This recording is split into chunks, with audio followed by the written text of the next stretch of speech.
বছর ভিজিয়ে রেখেছি দুই নয়নের জলে। আমি যে কবিতাটি আমি এই কবিতাটি বিভিন্ন চরিত্রের মাধ্যমে আপনাদের সামনে অভিনয় করে দেখাবো। তো দেখে নিই, প্রথমে যিনি আসছেন তিনি একজন ভদ্রলোক। তো দেখে নিই তার অভিনয়, তিনি কিভাবে আমাদের সামনে অভিনয় করে দেখান।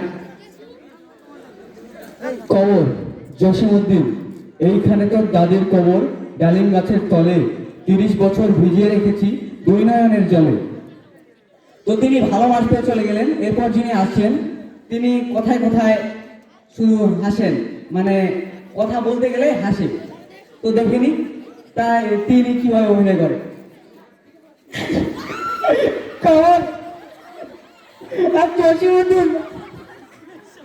এইখানে তো দাড়ি কবর। তিনিও ভালোবাসতে চলে গেলেন। এরপরে যিনি আসছেন তিনি কথায় কথায় কান্না করে, মানে কথা বলতে গেলেই কান্না শুধু বের হয়ে যায় চোখ দিয়ে।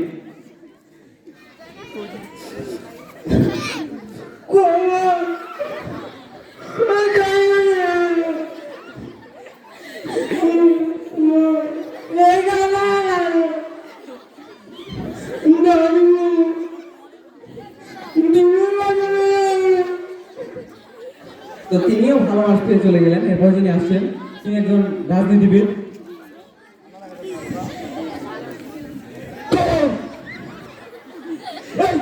দাদির কবর, ডালিম গাছের তলে, 30 বছর ভিজিয়ে রেখেছি দুই নয়নের জলে। ভাই রে ভাই, কি কবিতা দিল আমি তো কিছুই বুঝতে পারলাম না। বিচারকরা তো উল্টে পড়ে গেছেন, তো তাদেরকে তুলে আনা হলো। তো তিনিও ভালোবাসতে চলে গেলেন। এরপর যিনি আসছেন তিনি একজন তোতলা, ভালোভাবে কথা বলতে পারে না। তো দেখিনি তার অভিনয়।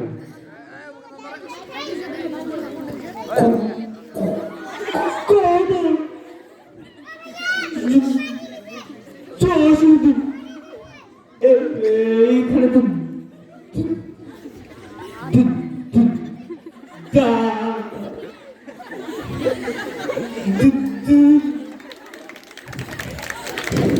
দাদির কবর।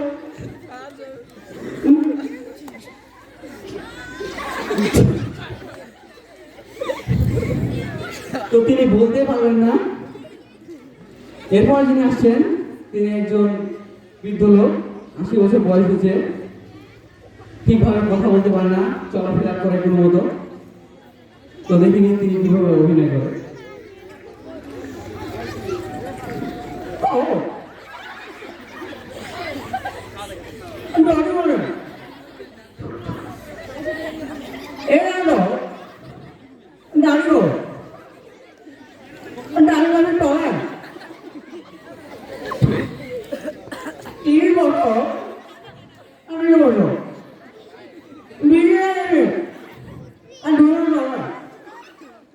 তো তিনিও ভালোবাসতে চলে গেলেন।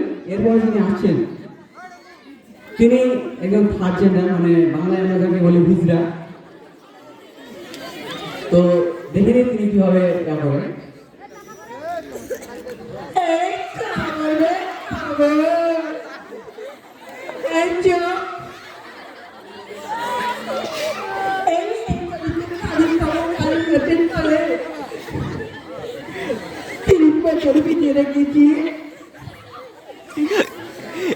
তো তিনিও ভালোবাসতে চলে গেলেন।